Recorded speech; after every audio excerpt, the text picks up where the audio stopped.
say as governor, we're just excited about this coming summer. Fran and I have traveled over the state with kids and grandkids about as much as I think anybody has. And whatever you want to see is certainly very, very much in Ohio. Whether you care about history, visit the homes of some of our presidents, the Underground Railroad. You can start along the Ohio River at the Ripley, Ohio, and see one of the places, the Rankin House, that was the first stop in the Underground Railroad when people crossed over the Ohio River, and so many other things that there are in Ohio. We are actually developing, in the process of developing, not ready yet, but won't be too many years until we get it done. But a new state park. We haven't even named it yet, but it is to honor Tecumseh and the Shawnee Indians and all the Native Americans, and that park will represent them, and will have a visitor center. So 75 different state parks in the state of Ohio for people to visit. One of the things that was different last summer, as people kind of pulled back, the visits to our state parks went up dramatically. People wanted to get out. They discovered our state parks, and whether you like to camp in a tent or whether you like to stay in a lodge, whatever you like to do, that you have that opportunity to do in our state parks. Tourism is a big business. Tourism is essential, very, very important to the state. And nowhere is it more important than in our North Coast, where people come to fish, they come to walk, hike, they come to sail, they come just to have fun. And this summer, I think, is going to be better than any summer that we've ever seen. I think there's this pent-up desire to go and enjoy yourself. We now have over half of the adults in the state of Ohio who are vaccinated. We continue to vaccinate people within the next few days. We hope to start vaccinating those who are 12 years of age and older. And we hope by the fall to be able to vaccinate virtually everybody in the state of Ohio. So it's an exciting summer. Fran and I are just happy to have the opportunity to be a part of this and kind of kick this off with today's tour around the state. Lydia, you next.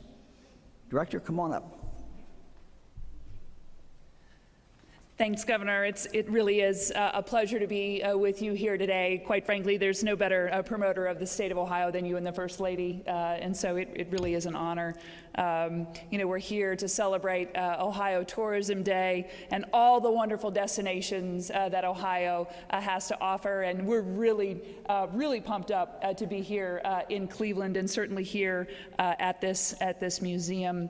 Our Summer Ohio Find It Here campaign kicked off this week, and the TV commercial that we put together for this season is going to start airing next Monday, and I believe we have that potentially here to show you. So would love if we could spend just a couple of seconds and do that at this time. Hey, Grandpa, someday I'm going to touch the top of that tree. Well, why stop there when you can touch the sky and create amazing things?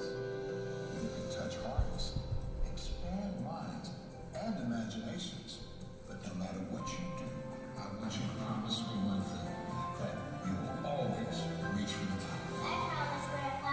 If you can dream it, you can find it here. Bye, Mr. Tree.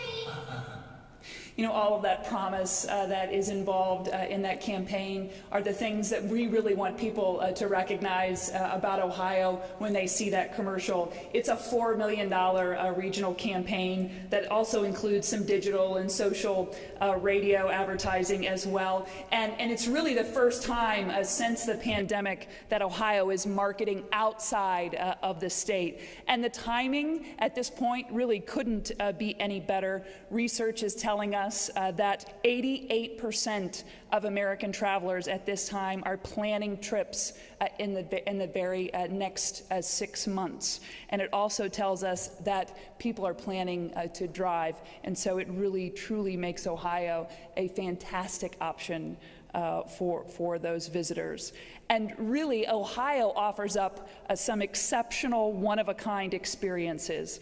Ohioans and visitors have an opportunity to experience attractions and special celebrations this year that can only be found here in our state. We've got the Pro Football Hall of Fame. It's an internationally recognized museum that gives fans a chance to experience football's past, its present, and its future. And this year, the 2020 and the 2021 enshrinement ceremonies for inductees are going to take place here August 5th, as well as August 5th to August 9th. Cleveland, obviously, just last week hosted the NFL Draft. It was an incredible event that highlighted our state and obviously the city of Cleveland to a national audience, and it was an outstanding opportunity for our state.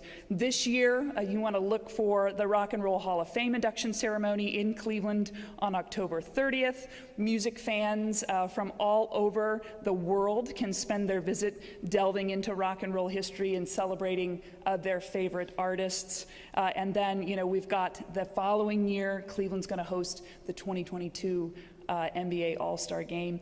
And quite frankly, it's events like these that allow us to highlight all that our state has to offer. And, we're going to continue to tell Ohio's story throughout this year because it's a great one. And we're going to continue to want to turn these visitors that are coming here to this state to make incredible memories, hopefully into residents, because they're going to find out all of the incredible things that we already know. Ohio is a great place to live. It's a great place to learn, and it's an incredible place to grow your business and be successful in life. And it's a very collaborative effort as well. We're partnering with approximately 130 local destinations this year through our co-op program. And we're excited about it because we're also going to be promoting their destinations. Our ads and their ads are going to run on digital platforms, on social media, and it really helps expand their reach of their advertising dollars so that we're multiplying those dollars that are just so sought after, particularly with our convention and visitors bureaus across the state. Governor, we are so excited for the opportunity to promote Ohio throughout this tourism season, and all the information that people need to know to plan their Ohio trip for this summer and throughout the rest of the year can be found at ohio.org. Thank you so much.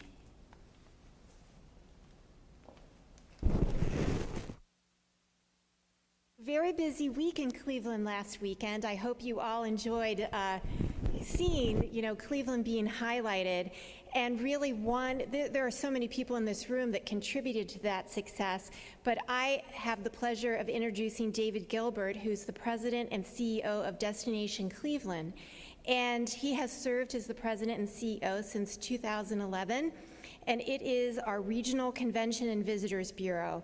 And I'd really like to thank Destination Cleveland because they always shine such a bright light on our city and our region. So David?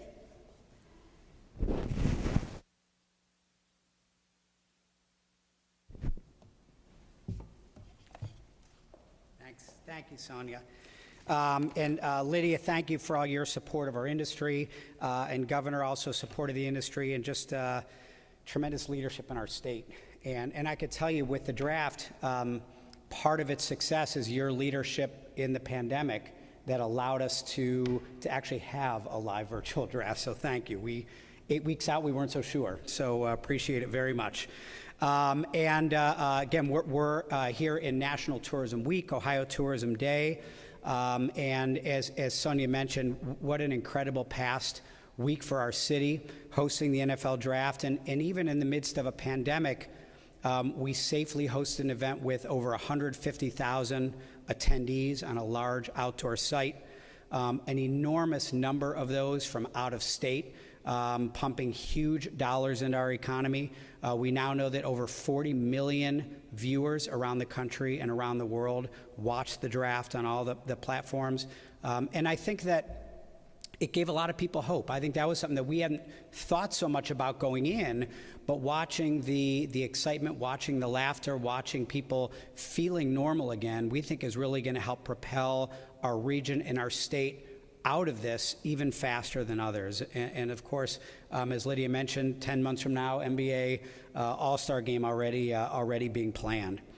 It's great to be here at this great institution, University Circle, home to truly some world-class institutions. Greg Harris from the Rock Hall, Kirsten Ellenbogen from the Great Lakes Science Center. We have so much to be proud of in our community.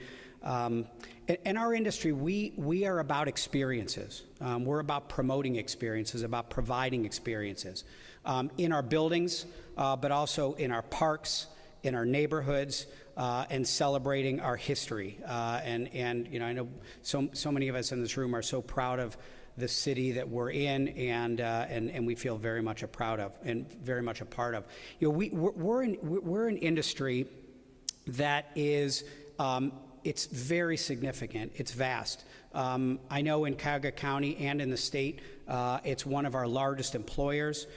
Prior to COVID, over 70,000 employees, actually closer to 80,000, tied to the travel and tourism industry. Significant growth. We had 8 straight years where the number of visits for leisure and business travel outpaced the rest of the nation.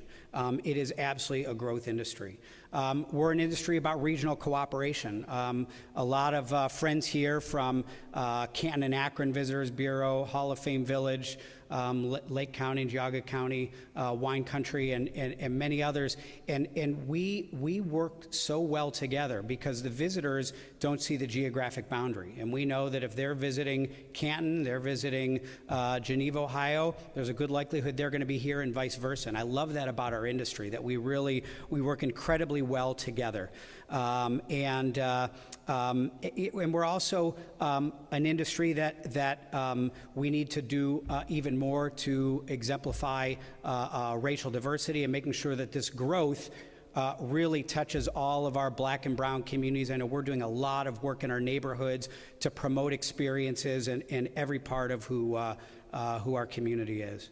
It's a very difficult year. Our industry, nationally, regionally, statewide, was hit incredibly hard. Many of us shifted into a mode of trying just to save the businesses.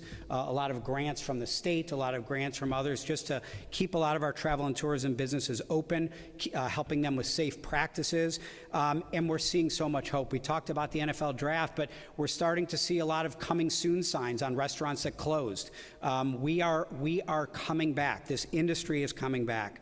And believe that tourism can and will lead the way in the comeback of our economy post-COVID.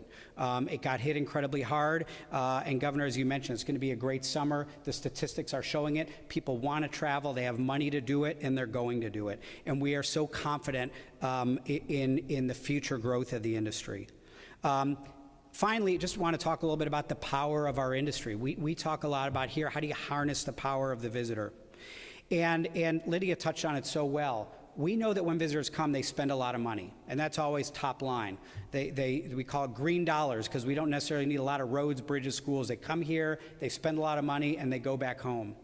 But what we see as critically important is we like to think of it as every year we get millions of new first dates. And it's our opportunity then to translate a lot of those first dates into those long-term relationships for people who will want to visit again, who will want to live here, who will want to invest here. And our research shows that when they visit here, they see our community in a far more positive light than they did prior to being here. And we know that our industry and the growth of it is going to be integral to the growth of Ohio. So again, just proud to be with all of you to celebrate Ohio Tourism Day. And thanks again to Lydia and Governor and Fran for being here. Thank you. Thank you so much. You know, there's nothing like a crisis to bring everyone together, and I just need to say that I really thank all of my sister institutions for being on weekly calls, for really supporting each other through a very challenging time. So I also want to say thank you to Governor DeWine and Mrs. DeWine, who are such a fabulous couple.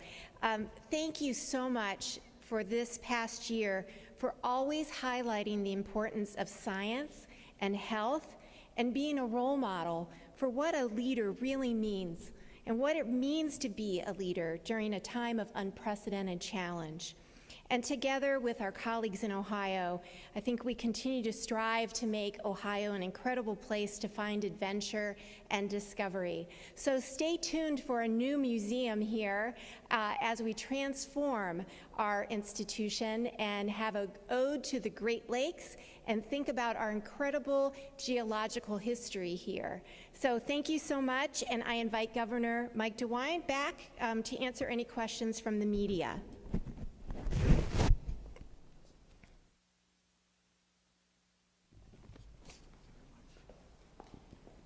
So happy to answer any questions. We've also got the travel experts up here so they can answer any of your questions. They get the tough ones.